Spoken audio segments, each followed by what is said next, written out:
সরকার কর্তৃক ২৬টি social media বন্ধের প্রতিবাদে উত্তপ্ত নেপাল। সোমবার রাজধানী কাঠমান্ডুর রাস্তায় বিক্ষোভে নামে হাজারো তরুণ তরুণী। এ সময় পুলিশের ছোড়া গুলিতে প্রাণ হারান অন্তত ১৪ জন।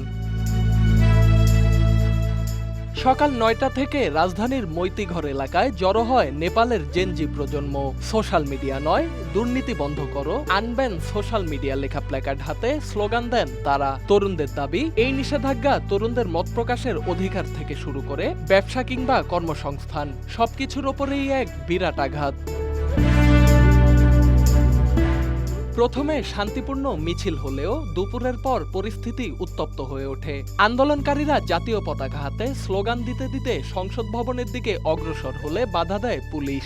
মুহূর্তেই শুরু হয় ধাওয়া পাল্টা ধাওয়া, নিক্ষেপ করা হয় জলকামানার টিয়ার শেল। এ সময় পুলিশের গুলিতে প্রাণ হারান অন্তত ১৪ জন বিক্ষোভকারী, আহত হন আরও শতাধিক। আহতদের ভর্তি করা হয়েছে কাঠমান্ডুর সিভিল এভারেস্ট সহ বিভিন্ন হাসপাতালে।